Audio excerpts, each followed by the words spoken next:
हमारी बहन जो 3 बार हमारे साथ विधायक रही सीपीएस और 2 क्षेत्र से जिन्होंने जनप्रतिनिधित्व दिया, कोसली और अटेली, बहन अनीता जी में आए हुए हमारे साथी व बड़े भाई, पड़ोस से बहुत ही एक कर्मठ राजनीतिक अनुभव वाले साथी भाई दलबीर गांधी जी, हमारी बहन महिला कांग्रेस की जो भिवानी की प्रधान है प्रेमवती गोयत जी, यहाँ के प्रधान बालाजी व सुनीता जी, मेरे बड़े भाई साहब राम कुमार जी, हमारे साथी जो नारनौल से भाई संजय पटिकरा जी, भाई राजेश मांदी जी, युवक कांग्रेस के भाई राजेश रावत जी, यहाँ पर भाई हमारे जज साहब राकेश जी जो अभी शायद मेरे ख्याल से कह के गए थे कि मैं कहीं जा रहा हूं, भाई अनिल जी, नंबरदार सुरजीत जी, ओम प्रकाश जी, भाई ओम प्रकाश जी हमारे एससी सेल के प्रधान, और यहाँ पर उपस्थित हमारे जिला परिषद के पूर्व वाइस चेयरमैन भाई ढिल्लो जी, भाई विजेंद्र जी, एमसी म्युनिसिपल कमेटी महेंद्रगढ़ के पूर्व चेयरमैन भाई हमारे रमेश जी खिची साहब, हमारे भाई मंगल सिंह जी, भाई सुरेंद्र जी पूर्व चेयरमैन साहब, भाई सूरज सिंह जी पूर्व चेयरमैन, जिला परिषद के सभी सम्मानित सदस्यगण, आज की तारीख में हमारे जितने भी म्युनिसिपल कमेटी महेंद्रगढ़ के सदस्य हैं वो जो आपके सामने अभी कुछ देर पहले भाई शैलेंद्र जी, भाई सुरेंद्र जी फौजी, भाई विजय जी मायत साहब, हमारे यहाँ पर उपस्थित हमारे बहुत ही नजदीकी साथी भाई अरुण जी आकेडा से हैं, और उनकी मिसेज जो है गांव की सरपंच भी है और नंबरदार भी है शारदा जी, सबसे ज्यादा जो इस क्षेत्र के अंदर कांग्रेस का बहुत लंबे समय तक प्रतिनिधित्व करते रहे सुरेंद्र नंबरदार साहब, जिन्होंने महेंद्रगढ़ नारनौल कांग्रेस को बहुत लंबे समय तक चलाया है। सुरेंद्र नंबरदार जी जो बहुत फेमस नाम है जिनका, और हमारे वर्तमान सदस्य जो कदकाठी में बहुत लंबे चौड़े हैं भाई चेतन जी, और उनके साथ आए हुए सभी पार्षद साहिबान, यहाँ पर उपस्थित मेरे पिता तुल्य बुजुर्गों, और आपका जो साथ में आपका अजीज अक्षत, और उनके साथ आए हुए युवक कांग्रेस के सभी साथीगण, और जो 11 सरपंच गोंद से आए हुए हैं सभी सम्मानित सभी सरपंच साहिबान, और जिन जिन वक्ताओं ने अभी आपके सामने अपने विचार रखे उन सब का मैं दिल की गहराई से धन्यवाद करता हूं कि आज इस कार्यकर्ता सम्मेलन में आपने पहुंच करके जो गरिमा हमको दी है उसको हम कभी नहीं भुला पाएंगे। आप सबका बहुत बहुत धन्यवाद, नमस्कार। 48 वाल्मीकि साहब और ये हमारे हरियाणा रोडवेज के प्रधान ईश्वर सिंह जी, बहुत ईश्वर शर्मा जी, जिन्होंने मैं समझता हूँ नारनौल के अंदर रोडवेज के अंदर बहुत अच्छी सेवा हमको दी है, जिसको हम कभी नहीं भुला सकते, ये मैं गारंटी के साथ कह सकता हूँ। और हमारे साथी जितने भी यहाँ के वकील साहिबान है, सामने बैठे हैं, रविंद्र जी बैठे, बाबू जी बैठे, यहाँ पर हमारे भाई भानी जी हम जिसको जस्टिस कहते हैं वो यहाँ पर विराजमान है, सभी पंची सरपंच नंबरदार साहिबान, नौजवान साथियों, मातृशक्ति, प्यारे भाई और प्यारे दोस्त, सर्वप्रथम तो मैं आपका दिल की गहराई से धन्यवाद करता हूं। और सबसे पहले क्योंकि आज इस नए साल में अपन पहली बार मुलाकात कर रहे हैं, तो पहले तो नव वर्ष की शुभकामनाएं, फिर बीच में 2 त्योहार आए जिसके अंदर एक भाई आसी अभी नजर आ रहा था मुझे जो पार्षद है, एक लोहड़ी का त्योहार और एक मकर संक्रांति का त्योहार। इन तीनों त्योहारों की और नए साल की शुभकामनाएं आपको, और मैं भगवान से प्रार्थना करता हूं कि हर दिन दशहरा, हर रात दिवाली बनकर के आपके बीच आए। गणतंत्र दिवस पे ये त्योहार ही हमारा, इससे बड़ा त्योहार कोई प्रजातंत्र में हो नहीं सकता। गणतंत्र दिवस की भी आप सबको बधाई।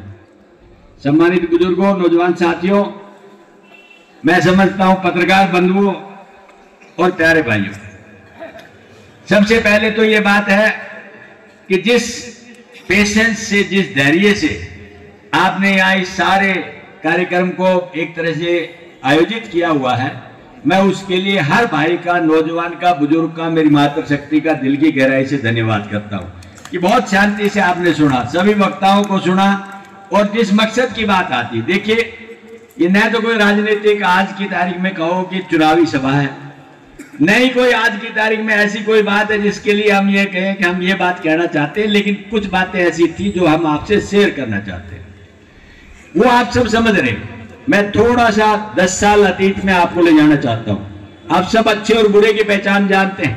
एक तरफ से ये कहा, अरे भाइयों से एक मेरा फिर जो हाथ जोड़ के निवेदन है, प्रसाद लेकर के जाना है, अपन यहीं रहेंगे, 5 मिनट बाद चले जाएंगे, लेकिन प्रसाद से मुंह मीठा करके आपने जरूर जाना। ये मैं 10 साल आपको अतीत में ले जाना चाहता हूं, क्योंकि अच्छाई और बुराई का पता तब लगता है जब बुराई देख लेता है तो पता लगता है कि अच्छा है। 10 साल पहले का वो चौधरी भूपेंद्र सिंह हुड्डा जी का टाइम और 9.5 साल का आज का टाइम, वो समय था जब युवाओं को रोजगार के लिए बहुत से अपॉर्चुनिटीज, बहुत से अवसर नजर आते थे। हर रोज अखबार के अंदर ऐड आती थी, हर रोज हमारे नौजवान बच्चे अपने तौर पे प्रयास करते थे कि मुझे अगर ये सर्विस नहीं मिली तो इस सर्विस के अंदर जाऊंगा और मैं अपना भविष्य आगे तक बना लूंगा। इसी समय के दौरान आप इनकम के अंदर 1 नंबर पे थे, जीडीपी जिसे कहते हैं, इन्वेस्टमेंट में नंबर 1 पर थे, जहां पर बाहर से लोगों के आने वाले समय में उद्योगों के अंदर जो इन्वेस्टमेंट की जाती है वो, और रोजगार में नंबर 1 थे। लेकिन आज इन 10 साल में क्या हुआ कि बड़ी आशा, अपेक्षा, उमंग और विश्वास के साथ इस हरियाणा प्रदेश के लोगों ने प्रदेश और देश में दोनों जगह भाजपा की सरकार दी, लेकिन मिला क्या? बेरोजगारी, महंगाई, बदले हुई कानून व्यवस्था, टूटते हुए रिश्ते, टूटते हुए जातीय समीकरण, टूटते हुए धार्मिक उन्माद। आज भाई से भाई को लड़ाने का, जाति से जाति से लड़ाने का एक ही खेल है, दूसरा कोई खेल नहीं।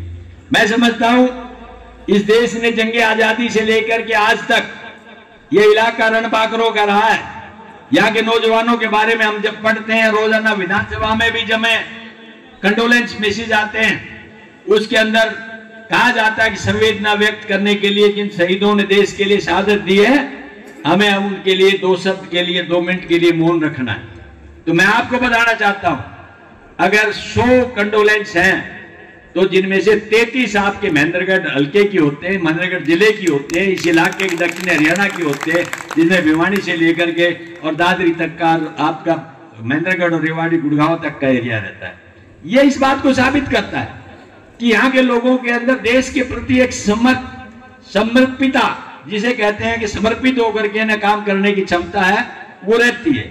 आज हमारे बच्चे भविष्य देख करके ना निराश हैं और मायूस हैं कि हम पढ़ लिए लिख लिए, आखिर जाएं तो जाएं कहां, कौन से रोजगार के लिए प्रयास करें, क्योंकि 2 सरकारें, केंद्र और प्रदेश ने दोनों ऐसे वादे हमसे किए कि 2 करोड़ लोगों को रोजगार देंगे, 15 लाख रुपए आपके खाते में आ जाएंगे, काला धन जो कांग्रेस ने विदेशों में जमा कर रखा है उसको हम वापस लेकर के आएंगे।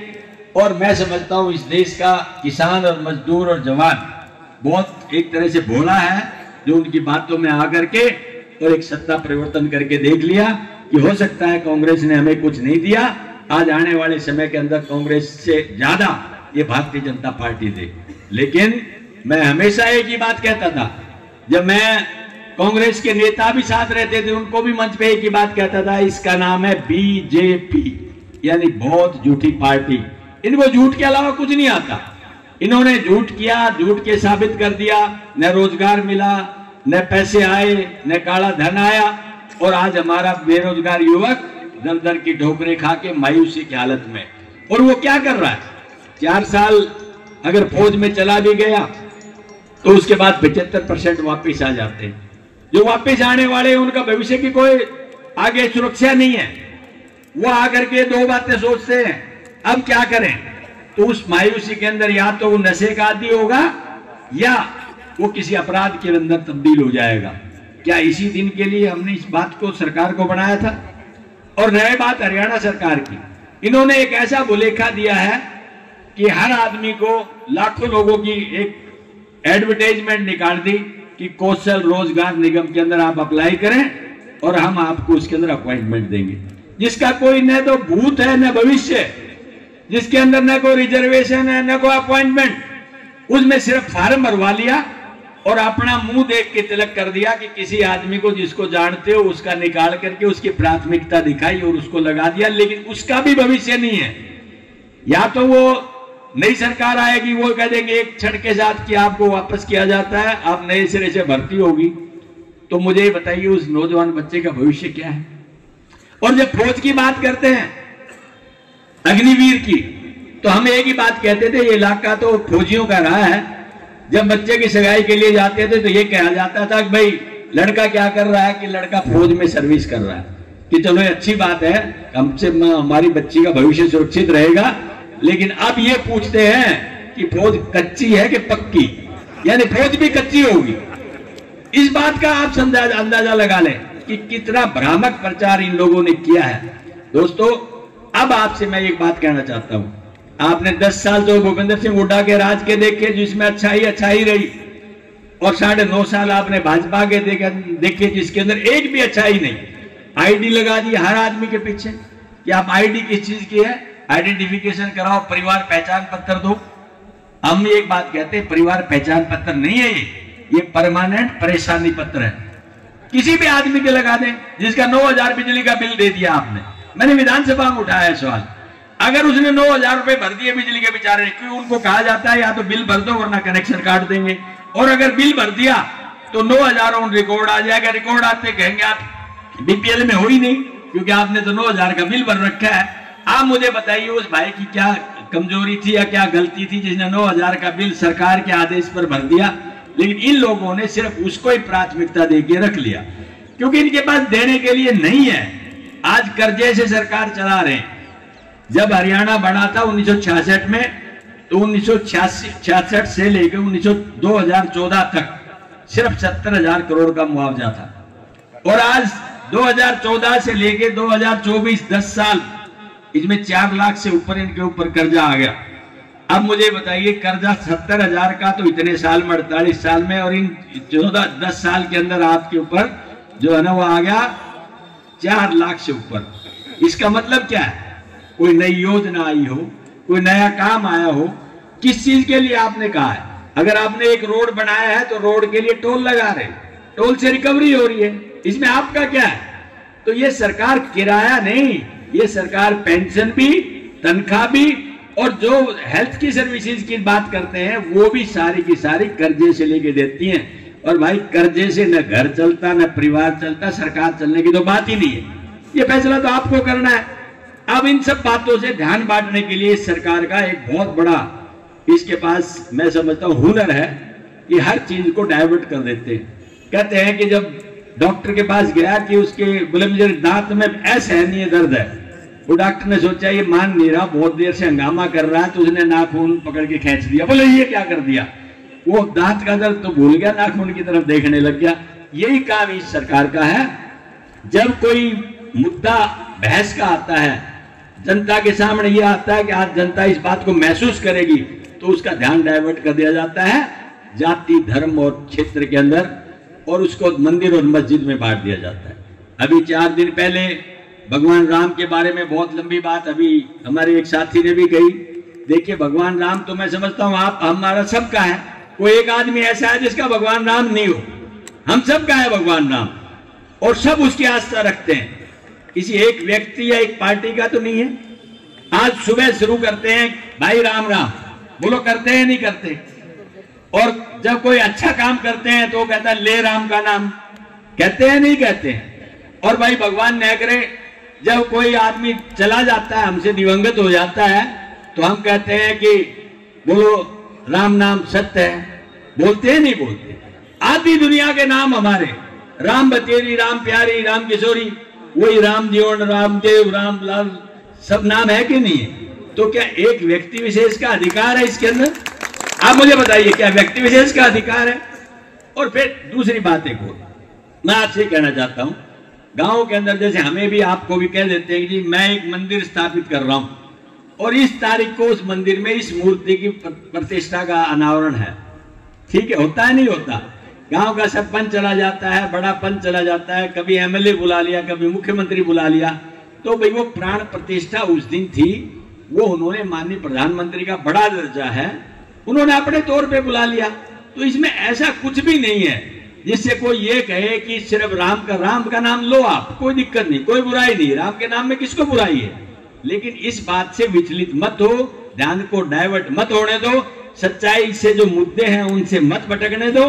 सच्चाई ये है कि आज महंगाई सर चढ़ के बोल रही है, सच्चाई ये है कि बेरोजगारी सर चढ़ के बोल रही है, सच्चाई ये है इनके पास देने के लिए कुछ नहीं, सिर्फ हमें बांटने की बात हमारे सामने है। और जिन्हें ये हम समझ जाएंगे, मैं गारंटी से कहता हूं, निश्चित तौर पे हम वापस आकर के इस ताकत के साथ में हरियाणा प्रदेश को फिर तरक्की और उस रास्ते के ऊपर लेके जाएंगे, मैं गारंटी के साथ कहता हूं इसकी। तो भूपेंद्र सिंह हुड्डा ने जब 10 साल राज किया था तो बहुत कुछ सीखा, आप लोगों ने भी हमको बहुत कुछ सिखाया। आज कांग्रेस पार्टी एक ऐसी पार्टी है जो ये कहते हैं कि भाजपा की तो कथनी और करनी में अंतर है, लेकिन कांग्रेस जो कहती है वो करती है।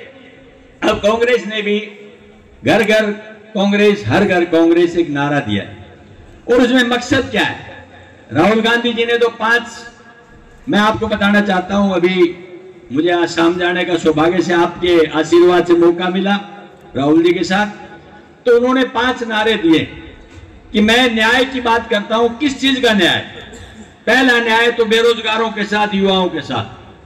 ये बेरोजगार हैं युवा, इनका भविष्य क्या है हमें ये बताना होगा। माँ बाप पढ़ा देते हैं, लिखा देते हैं, और जब बच्चे का भविष्य उज्जवल नजर नहीं आता तो वो भी परेशान और बच्चा भी परेशान। तो पहला काम तो ये है युवाओं के साथ न्याय। दूसरा काम है कि जो हमारी भागीदारी है उसके अंदर हमें हिस्सा मिलना चाहिए। तीसरा, इन महिलाओं के साथ अत्याचार और अन्याय होता है, उसके अंदर इनके साथ कोई अन्याय अत्याचार ना हो, वो हमको मिलना चाहिए। चौथा काम है किसान का।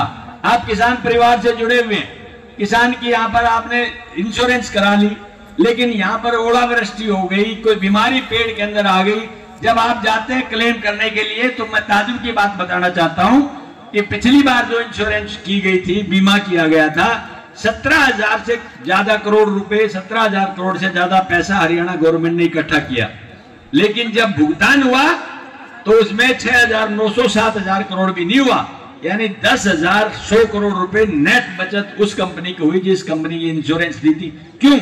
क्योंकि वो देना नहीं चाहते। जब किसान के साथ और समस्या आती है, बिजली की आए, पानी की आए, दूसरे बीज की आए, फर्टिलाइजर की आए, तो बिल्कुल नहीं देना चाहते। फिर वो किसान जब अपने पैसे लगा के मेहनत करके अनाज पैदा करता है, तो जब एमएसपी की बात आती है तो सरकार उसको मिनिमम सपोर्ट प्राइस भी नहीं देना चाहते। तो वो कहते हैं चौथा काम है किसान के साथ न्याय हो, और 5वां काम है मजदूर का। हम सुबह से शाम तक काम करते हैं, जब तक मजदूर नहीं हो तो कोई काम नहीं है। हरियाणा के लोग पहले बड़े प्रेशर में थे, लेकिन मैं देख रहा हूं धीरे धीरे करके हमें भी मजदूरों की जरूरत पड़ती है। तो ये 5 काम है उनके, जिस बात के लिए न्याय की बात करते हैं। बहुत से भाई पूछ ले भाई न्याय यात्रा किस चीज की न्याय यात्रा? एक तो जवान के लिए न्याय यात्रा, एक किसान के लिए न्याय यात्रा, एक हमारी माँ बहनों के लिए न्याय यात्रा, एक मजदूर के लिए न्याय यात्रा, और एक सत्ता के अंदर भागीदारी के लिए न्याय यात्रा। ये तो है 5 चीजें वो जो कांग्रेस राष्ट्रीय स्तर के ऊपर करना चाहती है। अब रही बात हरियाणा सरकार की, देखो बहुत से लोग आए चले गए, कुर्सियां बदलती रही, नेता बदलते रहे, मुख्यमंत्री बदलते रहे, बहुत से लोगों ने वादे किए, लेकिन कितने वादे पूरे हुए? कांग्रेस एक बात कहती है, या तो कहो मत, और कहते हैं तो करके दिखाओ। भाई करना क्या है वो भी मैं बताता हूं आपको, पहले से थोड़े परिचित भी है, लेकिन फिर भी मैं आपको रिमाइंड करा देता हूं।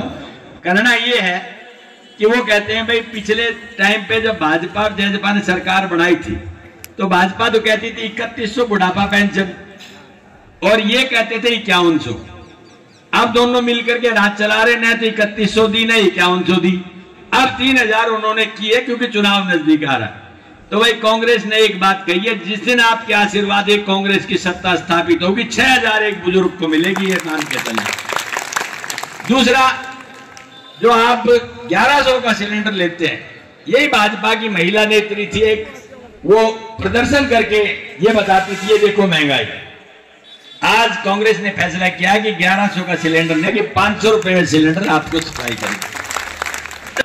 भाई है जिनको 100 गज के प्लॉट दिए थे, उन 100 गज के प्लॉट वालों को ये कहा कि खाली प्लॉट नहीं देंगे, उनके बाद तो दिया ही नहीं किसी ने, भाई जब हम वापस आएंगे तो 3 लाख रुपए इंदिरा आवास योजना के उसके ऊपर मकान बना करके देंगे, ताकि उनको ये लगे कि हाँ भाई वाकई में कोई चीज तुम्हारी पूरी हुई है। और भाई 5वां ये है कि हम लोग किसान हैं, ये बिजली की बात आती है तो ये कहा गया है कि 300 यूनिट हम आपके लिए फ्री में लेकर के आएंगे, जो किसान को बिल नहीं देना पड़ेगा किसी भी भाई को। यानी ये हमारी बातें हैं, ये हमारे वादे हैं।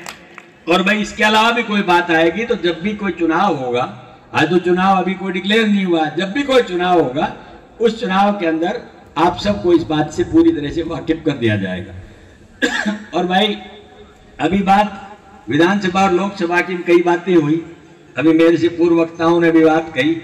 तो भाई मैं तो एक बात जानता हूं, ये महेंद्रगढ़ की महान जनता और ये मेरे सभी सम्मानित जितने भी कर्मठ कार्यकर्ता हैं, ये इनमें सारे पंचे, सरपंचे, नंबरदार साहिबान, प्रधान और जितने भी हैं, चाहे म्यूनिसिपल कमेटी का है, चाहे जिला परिषद का है, चाहे और है, इन सब की राय मशवरा जब भी कभी रहा है, जो आशीर्वाद रहा मेरे पास जो कुछ है, मैं ठीक बताया अक्षत ने, मैं जमीन से चला हुआ आदमी हूँ। बहन जी भी अभी आपके सामने कह रही थी, मैं जमीन से चला हुआ आदमी हूँ, मैं जमीन की सच्चाई को जरूर जानता हूँ। और मैं ये कह सकता हूँ कि आपका जहां आशीर्वाद रहेगा, मुझे पता वहीं आप किला फतेह कर लोगे, ये तो मैं गारंटी की बात कहता हूँ। लेकिन ये फैसला पार्टी को करना है, हमें नहीं करना। पार्टी कहती है कि आपको ये भूमिका निभानी, हम वो भूमिका निभाएंगे। आज कोई बात ऐसी नहीं आई है, विधानसभा कराएं, लोकसभा कराएं, वो उनका काम है, जो भूपेंद्र सिंह हुड्डा का काम है, सोनिया जी का काम है, राहुल जी का काम है। हम एक सच्चे सिपाही होने के नाते बात करना चाहते हैं। लेकिन मैं ये कहना चाहता हूं कि जो भी वो फैसला करें, आप लोगों की हमेशा हिम्मत हौसला मेरे साथ रही है। बोलो रही है, नहीं रही? और रहेगी, रहेगी तो एक बार हाथ में जो भी फैसला आपका है वो रहेगा सिर माथे पे।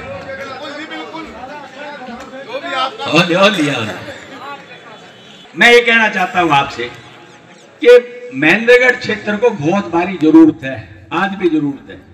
हम हर बार विधानसभा में लड़ाई लड़ते हैं रोड के लिए। रोड की बात छोड़ दो, सबसे बुरी जो हालत है हमारे वो है हॉस्पिटल की। भगवान न करे किसी को हारी बीमारी हो, लेकिन हारी बीमारी पूछ करके नहीं आती। हमारे हॉस्पिटल की ये हालत है कि यहाँ पर जब पेशेंट चला जाता है तो सिर्फ रेफर किया जाता है, refer to Jaipur, refer to Delhi, refer to Rohtak, इलाज नहीं है उसका। तो हम ये चाहते हैं, क्योंकि हमारी बहुत लंबे समय से मांग है, हम ये चाहते हैं कि सेंट्रल यूनिवर्सिटी जिस दिन बनाई गई थी उस दिन इसमें मेडिकल कॉलेज भी इंक्लूडेड था, वो मेडिकल कॉलेज भी हो। और ये उनके मैं लेटर जो लिखा था, मनसुख मांडविया जो यहाँ के हेल्थ मिनिस्टर है देश के, उनके सामने पत्र लिखा था। उन्होंने जवाब दिया है कि आपने जो बात कही है हम अच्छी तरह समझ रहे हैं और आपकी दी हुई भावना के अनुसार हम प्रयास करेंगे कि इलाके के लोगों को जिस चीज की जरूरत है उसके ऊपर बड़ी ताकत के साथ में आपकी मदद करना चाहेंगे। हम इसकी फिजिबिलिटी चेक करा रहे हैं, ये मैं आपसे दिखाना चाहता हूँ। इसके बाद आई कि बेरोजगार युवकों की, ये बात ठीक बात है। जिस आदमी को जरूरत होती है, मान लिया हमें जरूरत है कोई वोट की, हम हाथ जोड़ के कहेंगे भाई वोट देना, तो अगला आदमी पूछ सकता है कि भाई वोट की तो ये कह रहा है नेताजी, लेकिन मुझे ये बता वोट दे देंगे तो करेगा क्या? भाई करने की बात मैं देख बताता हूं। जिस घर के अंदर अगर युवा संतुष्ट है तो माँ बाप संतुष्ट है, और युवा अगर बेरोजगार है, घर के अंदर मायूसी है, तो माँ बाप कभी सुखी नहीं रह सकते। मैं ये तो नहीं कह सकता कि हर किसी आदमी को सरकारी नौकरी दे दी जाएगी।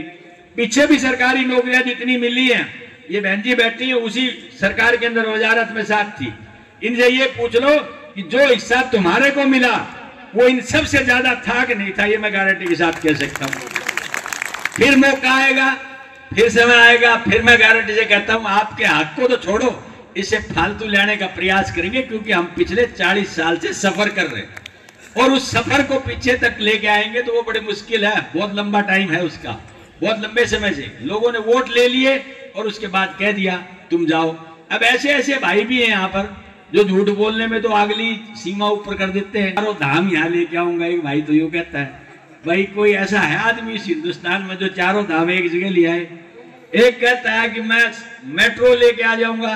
भाई एक पिलर ये है मेट्रो का, एक पिलर ये है पूरे गुड़गांव में, फरीदाबाद में, भादरोड में 3 जगह कांग्रेस टाइप पे 87 किलोमीटर मेट्रो गई थी, एक पिलर नहीं बना पाए। यानी ये पेड़ इस पेड़ से यहां तक नहीं बना पाए। क्या वो आपके यहाँ पर मेट्रो लेके आ जाएंगे? आप बताइए मेरे को।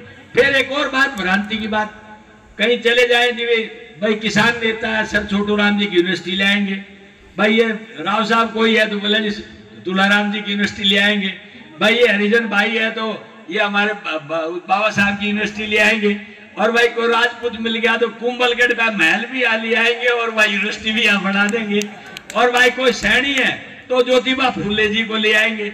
यार कब तक हम गुमराह होते रहेंगे, कब तक? मैं आपसे जानना चाहता हूँ, किसी भी चीज को तर्कसंगत जानना जरूरी है। कोई आदमी पूछ लेता आपसे यार ये बात कह रहा है इसमें कोई सच्चाई है, और भाई एक मैं गलत बात मैं अभी कहना चाहता हूँ जो राजनीति के खिलाफ है, क्योंकि आपने 4-5 दिन से देखा होगा कि बिहार के मुख्यमंत्री जी नीतीश कुमार जी के बारे में आ रही है बात। उनका एक स्टेटमेंट है खुद प्रेस के अंदर, बोला भाई मैं मर जाऊंगा पर भाजपा में नहीं जाऊंगा। और आज वो क्या कर रहा है? तो भाई जब इतने पद के लोग इस तरह से बातें करेंगे तो राजनीतिक जो सार्थकता है, राजनीतिक विश्वसनीयता है, वो कहां बचेगी? हर कोई आदमी झूठ बोले तो उसका कारण भी बताता हूं। मैंने एक बात कही, मैं बोले यार कहां जाएगी राजनीति इतने नीचे गिर के? तो एक बोले भाई बात सुन, जिनकी झूठ चले ना वो बोलते ही रहते हैं, झूठ चलाना जितने बंद कर दोगे ये भी बंद कर देंगे। तो भाई मैं आपसे एक बात कहना चाहता हूँ, झूठ मत चलाओ, तुम सारी बात सच्ची चला दो। सच्ची बात है, वो नहीं होता कोई बात नहीं भी हो, प्रयास करते हैं आप लोग, प्रयास करते हैं हम भी प्रयास करते हैं। ये जरूरी नहीं है कि हम सारी बातें पूरी कर सके, सबको तो कुछ भगवान भी नहीं कर सकते। बोलो कर सकते हैं क्या? नहीं कर सकते ना। तो ये महेंद्रगढ़ के जितने भी मेरे भाई हैं ये सब समझने की कोशिश करें, और पीछे का इतिहास 66 से लेके आज तक का देख लें कि महेंद्रगढ़ क्या था। मैं आपको बताना चाहता हूं कि 3 आदमी की IAS ऑफिसर की कमेटी आई थी, वो तीनों ने ये कहा कि महेंद्रगढ़ में तो सेंट्रल यूनिवर्सिटी का कोई आधार ही नहीं है, ये तो राजस्थान के कोने पे है। अरे भाई जब सेंट्रल यूनिवर्सिटी है सारे देश के लिए है, आज 4600 बच्चे हो चुके हैं, 22,000 बच्चे पढ़ने की कैपेसिटी हो जाएगी उसमें। उस दिन देखना एक नया शहर बच जाएगा, हमारे बच्चे यहाँ से लेकर विदेश तक जाएंगे। 27 बच्चे आज भी विदेशों में रोजगार मिला है इसी यूनिवर्सिटी के पढ़ने वाले बच्चों का। तो ये हमारा भविष्य है। यूनिवर्सिटी एक दिन की थोड़ी होती है, यूनिवर्सिटी तो सदियों तक काम करती है। पाटलिपुत्र की आज तक भी काम करती है। कब महाभारत का टाइम था उस टाइम से लेकर के आज तक की जो यूनिवर्सिटियां बनी हुई हैं उनका काम चला हुआ है। शिक्षा का क्षेत्र था उनका काम चला हुआ है। तो आपको और हमको सोचना ये बात तो कि ये जो बात कही जा रही है गलत है या सही है। तो मुझे पूरा भरोसा है कि महेंद्रगढ़ के ये जिले के लोग, महेंद्रगढ़ के सारे हरियाणा के, साउथ हरियाणा के लोग, मैं समझता हूँ हमारे बच्चों में प्रतिभा की कोई कमी नहीं। मुझे खुशी इस बात की होती है। IAS का रिजल्ट आता है तो हमारे बच्चों की लिस्ट लंबी है, IPS का रिजल्ट आता है तो उसमें लिस्ट लंबी है, IIT IIM का आता है तो उसमें हमारी लिस्ट लंबी है। तो थोड़ा सा ये भी सोच ले, कौन अपना है कौन पराया, कौन किस बात के लिए यहाँ है। बहुत से लोग आएंगे, देखिए मौसम आता है, जब बरसात आती है तो बहुत से लोग आते हैं ना, बहुत से कीड़े, बहुत से लोग, बहुत सी चीजें, बहुत सी मौसम की चीजें आती है सामने, मौसमी चीजें होती हैं। आपको ये पहचानने की जरूरत है इस मौसम में ये आदमी आया है तो क्यों आया है, और पीछे तक रहा है तो क्या रहा है, इनका पास्ट क्या रहा है और भविष्य क्या है। 20 साल तक आप एक जगह पे रह करके देख लेते हो तो मैं समझता हूँ किसान तो इतना परखी है कि वो जमीन में एक बार देखता है तो दोबारा देख के बता देता है भाई ये पैदा होगी या नहीं होगी। तो भाई सारे लोग किसान बैकग्राउंड से हैं, सब के सब आप लोग जानोगे इस बात को। और मैं इतना कहना चाहता हूं कि आज आपसे एक राय लेना चाह रहा हूं।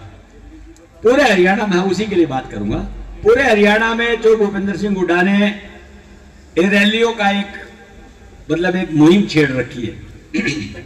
आज भी एक रैली बहुत बड़ी अभी माछरौली के अंदर हो रही है, झज्जर जिले के अंदर। भाई कुलदीप वत्स उसके MLA हैं वहां के, वो आयोजित कर रहे हैं और वो हर जिले के अंदर जा रही है। तो भाई हमारे 9 तारीख को दादरी के अंदर भी है, ये अभी गांधी जी ने बताया, ठीक बात है। वहां हुड्डा साहब आएंगे, उदय भान जी आएंगे। जिन भाइयों को समय मिले तो उस दिन अपने को उसमें जरूर चलना है।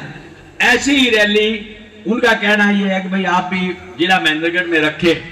तो उन सब की ये थी बात, भी महेंद्रगढ़ में रखो तो आप महेंद्रगढ़ में ही रखो, जिले महेंद्रगढ़ में, क्योंकि हमारा जिला महेंद्रगढ़ हेडक्वार्टर एट नारनौल है, लेकिन जिला हमारा महेंद्रगढ़ ही है तो महेंद्रगढ़ के नाम से रखेंगे। तो आप मुझे बताइए, एक को सुनो, हेडक्वार्टर की बात करता हूँ, आप ये बात प्रवीण ठीक कह रहा है कई भाइयों को एक कंफ्यूजन है कि भाई वो जिला वहां है, हेडक्वार्टर वहां है, महेंद्रगढ़ नाम है। देखिए थोड़ा सा धैर्य रखो, ये जो जिले का नाम महेंद्रगढ़ हेडक्वार्टर है नारनौल, जो सच्चाई जानते हैं तो उनको पता है क्यों हुआ था ऐसा। लेकिन आज मैं इतना कहना चाहता हूं, आज परिस्थितियां ये नहीं है, लेकिन हमने लाइन चला रखी है। जिस दिन आपका समय आएगा महेंद्रगढ़ के मान सम्मान में हम कमी नहीं रहने देंगे, गारंटी के साथ मैं कहता हूं। लेकिन थोड़ा सा धैर्य रखो, थोड़ा सा आपको मतलब इंतजार भी करना पड़ेगा। और महेंद्रगढ़ को जिला अलग है, महेंद्रगढ़ अलग भी बना देंगे, नारनौल अलग बन जाएगा, महेंद्रगढ़ अलग है। भाई हम तो प्रपोजल भी दिया हुआ है कि अटेली महेंद्रगढ़ और नागढ़ चौधरी एक बना दो, कनीना महेंद्रगढ़ और ये सतनाड़ी एक बना दो, बीच से यूं लाइन खींच के हमारे 2 जिले बन जाएंगे। लेकिन ये सरकार नहीं करेगी, इस सरकार से अपेक्षा मत रखो। आपका सब डिवीजन बनाया तो आपने बनाया, सब तहसील आपकी अटेली बनाई तो नारनौल बनाई तो आपने बनाई, तहसील बनाई तो आपने बनाई, आपके नागढ़ चौधरी की सब डिवीजन सब तहसील बनाई तो आपने बनाई। इन्होंने क्या बनाया? इन्होंने कुछ नहीं बनाया, ये कुछ नहीं बना सकते, न बनाएंगे। ये सिर्फ आपको आके बहका सकते हैं, अब ये काम यूं कर देंगे यूं कर देंगे, लेकिन जो समझदार है वो समझ लेंगे। और भाई मैं समझता हूं कि आपसे ज्यादा कोई समझदार नहीं। तो ये रैली करने की जो प्रोग्राम है, डेट 99% तो 25 फरवरी, क्योंकि इतवार का दिन है, फरवरी बाद में आप लावणी में लग जाओगे। 25 फरवरी की रखना चाहते हैं, बोलो मंजूर है ना? एक बात, क्योंकि संडे है। लेकिन आज मैं डिक्लेयर इसलिए नहीं कर पा रहा हूं क्योंकि 30 तारीख को कैबिनेट की मीटिंग रखी है इस सरकार ने, और उसमें बजट की डेट रखेंगे कि कौन सी तारीख को बजट पेश कर रहे हैं। हालांकि संडे को विधानसभा नहीं होती, अपन रैली तो बजट ये कर भी देना तो भी अपन कर सकते हैं। तो सिर्फ 30 तारीख तक का इंतजार है। हम आपको अखबार के माध्यम से बता देंगे कि भाई इतनी तारीख की रैली कंफर्म होगी है, ये 25 तारीख है तो 25 ही कंफर्म होगी है। तो आप सब लोगों का बड़ा जबरदस्त सहयोग रहेगा कि आपको इतना ऐतिहासिक बनाए कि आज तक ये आता रहा भी गोहाड़ा की रैली और जींद की रैली यही रही है, अभी तक यही रहा है, ठीक है। लेकिन हम ये चाहते हैं कि गोहाड़ा जींद की रैली और उसका भी रिकॉर्ड तोड़ते हुए महेंद्रगढ़ की रैली हो। ये करना, ये एक आदमी का काम नहीं है, समझे? और नहीं, गांव की विजिट गांव में आऊंगा, लेकिन आप लोगों से मैं आज ही कह रहा हूं कि एक जिम्मेवारी आप इतनी सी लेके जाना, जिस दिन की डेट दे उस दिन सारे कार्य छोड़ करके और वहां आपने जरूर पहुंचना है। दूसरा, मैं आमतौर पर जितनी भी रैलियां होती हैं उनमें देखता हूं कि जब मुख्य वक्ता बोलता है ना, मैं राहुल जी के टाइम पे भी गया, मैं आपको बताता हूं, मैं वहां चले गए मणिपुर में, जबरदस्त भीड़ थी, लेकिन राहुल जी 4 घंटे लेट हो गए। 4 घंटे लेट हो गए तो हमारा एक नेता बोलने लगा, काफी सीनियर नेता, और वो इतना लंबा बोला, उसको कोई ये नहीं कह सकता था भाई तू कम कर दे। वो बोलता रहा, पीछे से लोग उठते रहे, यार ये बोल लिया अगले तो राहुल जी बोलेंगे, अब उसके बाद में क्या रहेगी बात। तो उससे क्या हुआ, आधा पंडाल खाली हो। तो प्रेस वाले तो आप जानते हो किसके हैं, आज प्रेस वाले भाई ये 2-4 पत्रकार बैठे, ये भी बता देंगे किसके हैं।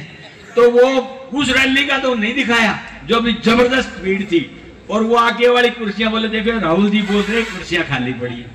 तो भाई मेरा सबसे निवेदन है, जिस दिन अपन रैली करेंगे, क्योंकि सारे भाई यहाँ बैठे, मैं गांव-गांव भी बताऊंगा ये बात कि आखिरी वक्ता बोल करके जब तक नहीं बैठ जाता और हम ये ना कहें कि धन्यवाद आपका, अब सभा विसर्जित की जाती है, तब तक आपने उठना नहीं है। जैसे आज अपन बैठे हैं, इसी हौसले के साथ, इसी बुलंदी के साथ आपने वहां पर विराजमान रहना। एक बात। दूसरी,